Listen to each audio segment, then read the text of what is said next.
Явыз уйлар бозык эшләр хәлак итә күңелне, йөрәктәге яман хисләр бик кыскарта гомерне. Гыйбадәттә, изгелектә уздырыйк без көннәрне, дин иман юлына кайтып, чистартыйк күңелләрне. Бисмиллах, альхамдулиллах, вассалату вассаламу аля расулиллах. Ассаламу алейкум, газиз дин кардәшләрем. Без сезнең белән еш кына үзебезнең тәнебез, җисемебез турында сөйләшәбез. Бүгенге көндә кешенең тәне, аның саулык сәламәтлеге, аның матурлыгы турында телевидениедә бик күп тапшырулар эшләнә, газета һәм журналларда шактый мәкаләләр чыгып килә. Чыннан да адәм баласының тормышы аның тәне, җисеме белән бәйле һәм тәннең чыннан да безнең тормышыбызда әһәмияте зур.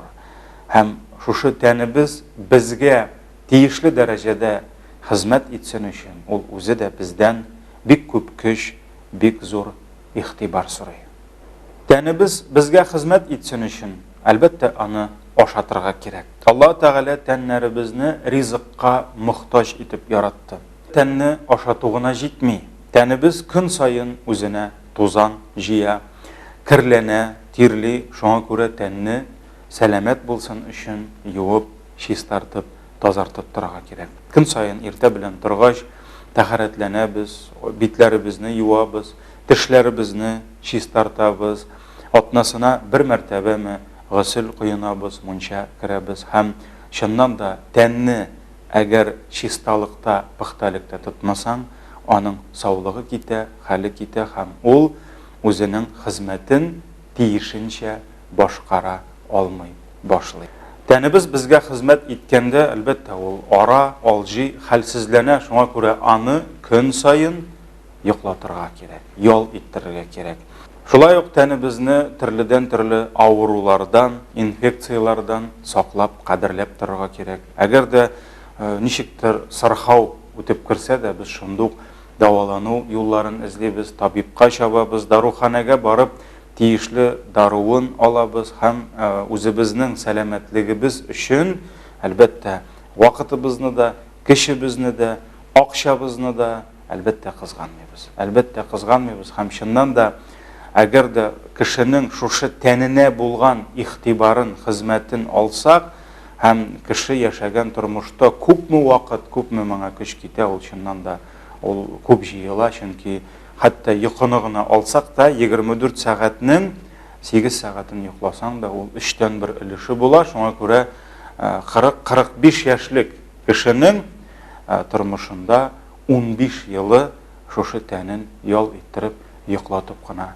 үтеп киткән булып чыга һәм ничә елы ашауга китсә, әле хатын-кызларыбыз ашау гына түгел, ашарга пешерәләр. Шуңа күрә ничә еллары тагын аларның өстәле, ничә ел безнең тәнебезнең паклыгын, чисталыгын саклап үтсә, хатын-кызларыбызның көзге алдында үткәргән вакытлары 2 мәртәбә, 3 мәртәбә күбрәк. Шуңа күрә безнең тормышыбызда бик күп вакытыбыз, бәлки яртысыннан да күбрәктер, шушы тәнебезгә хезмәт итү белән үтеп китә.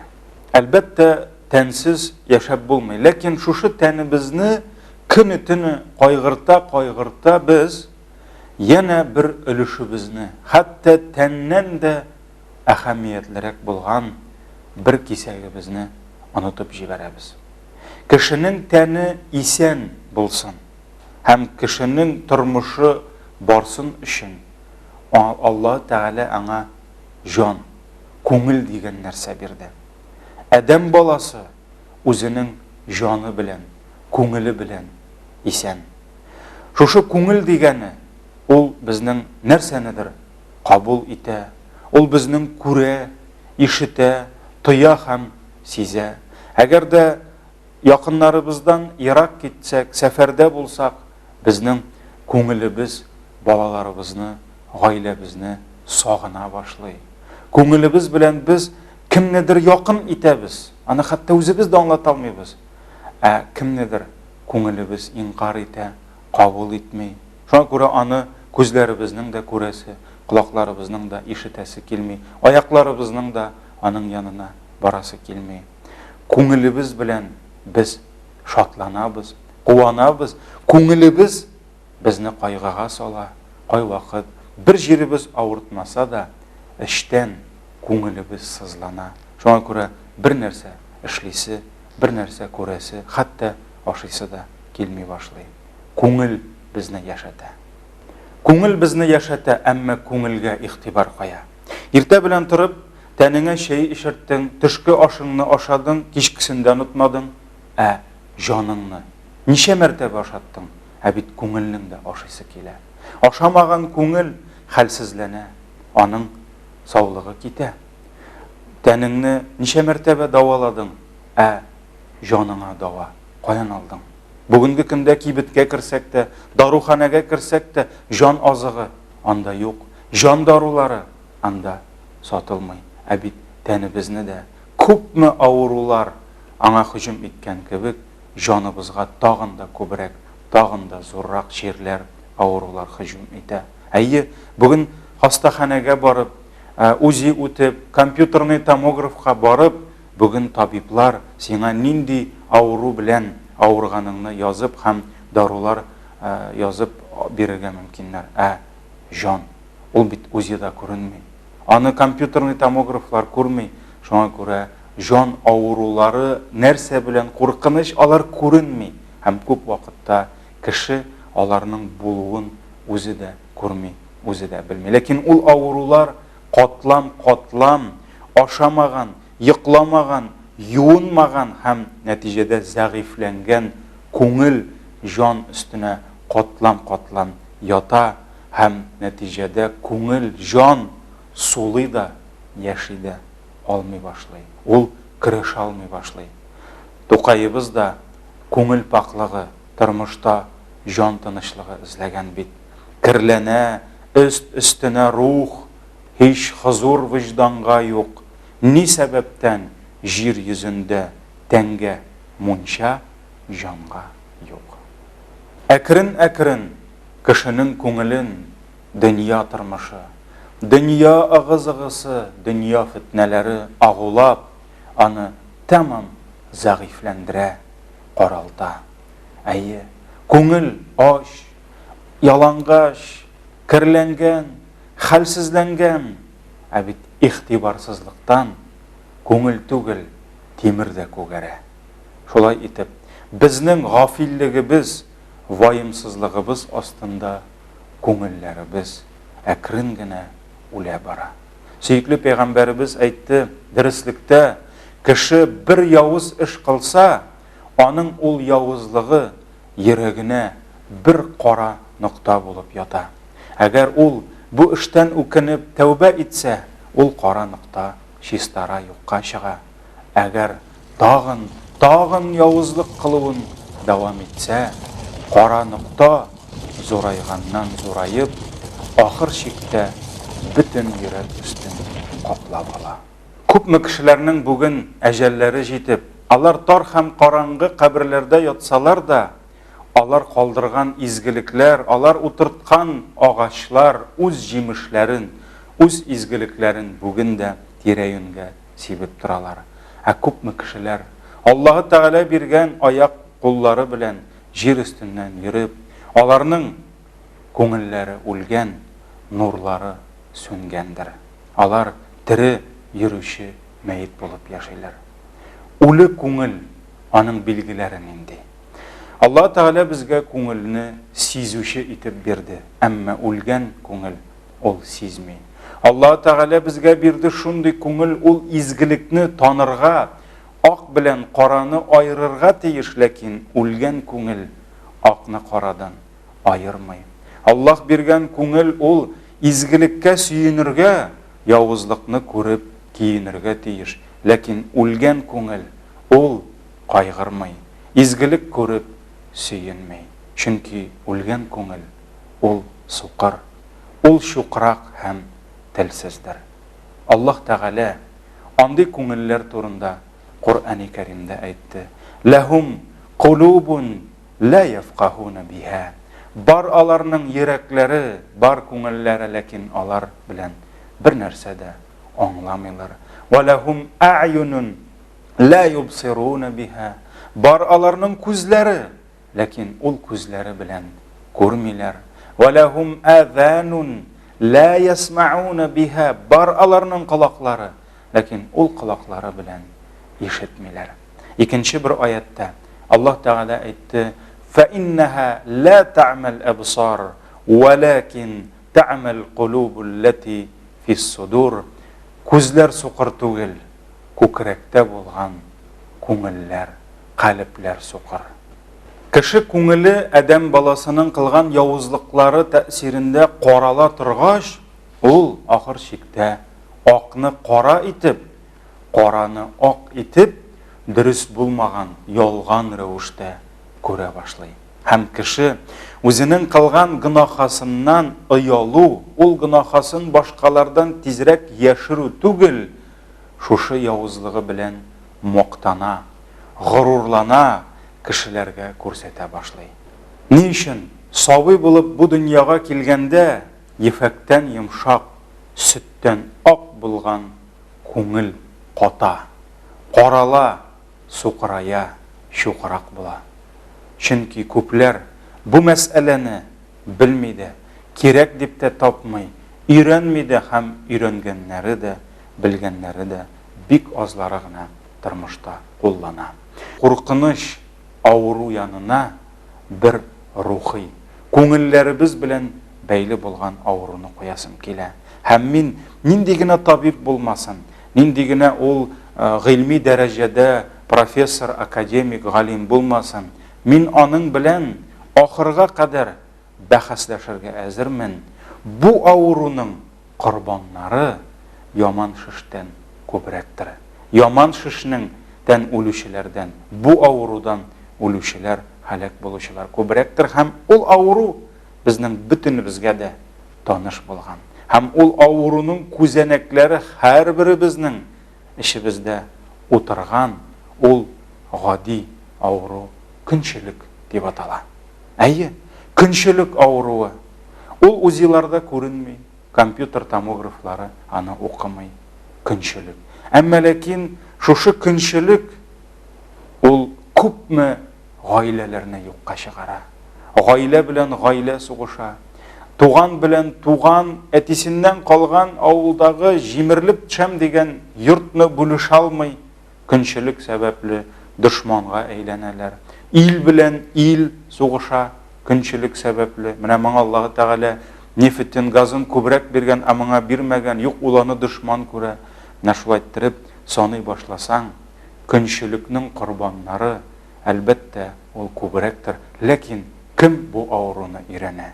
Күпме институт, университетлар безгә бюджет хисабына шәкертләр чыгаралар, студентлар чыгаралар. Күпме поликлиникалар, хастаханәләр шушы авыруны өйрәнеп, шуңа каршы давалау ысулларын уйлап табалар. Күпме дарулар, даруханәләрдә күпме дарулар саталар, шушы нәрсәне юкка чыгару өчен, яки аз булса да бераз гына авыртуын басу өчен. Менә авылда тыныч кына яшәп ята иде, шестеркасы да әйбәт, девяткасы да әйбәт, юк, җүнсез күршесе менә кредитка иномарка алып кайткан, булды, бетте, обострение башланды, йоклый да алмый, ашый да алмый, машинасы да начарайды, нәрсә, көнчелеге котыра. Рәхәт булыр иде. Хатын алып киләле бер-ике таблетка көнчелектән, хәзер ишәмдә тынычлап йоклыйм. Юк, авыртуны баса торган даруы да юк, җиһазы да юк. Бер 5-6 көн ятып чыгыр иде хастаханәдә, ансы да юк. Кешеләр арасында күпме бәла каза килеп чыга, күпме күз яшьләре, күпме кан түгелә, күпмеләр корбан була, һәм шушы хәсрәтләрнең асылында күңел авырулары ята. Ә бит ул күңел авырулары без көнчелекне генә әйттек. Көнчелек белән бергә тәкәбберлек, кеше үзен башкалардан өстен хәерле дип саный, шуңа күрә кем аннан хәерлерәк булырга тырыша, ул аны баса таптый башлый.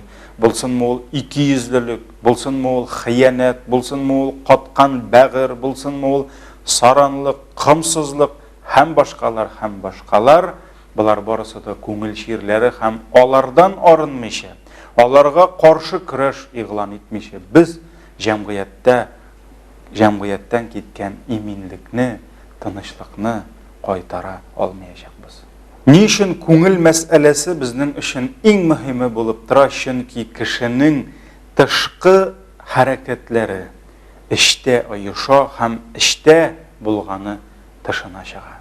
Кай вакыт кешене изгелеккә өнди башласаң, абзый, булды инде, җитте инде сиңа, ташла инде шушы эшүеңне, балаларың, оныкларың бар бит дип аны мәчеткә, дин юлына чакыра башласаң, ул инде фәрештә валчыгыдай бер гынахасыз кебек күкрәгенә сугып, минем иманым ишемдә, мин показуха белән шөгыльләнмим, мин динемне эштән тотам дип, үзенең күңел сафлыгын, сабый нарасы кебек йөрәгенең чиста булуын сөйли башлый.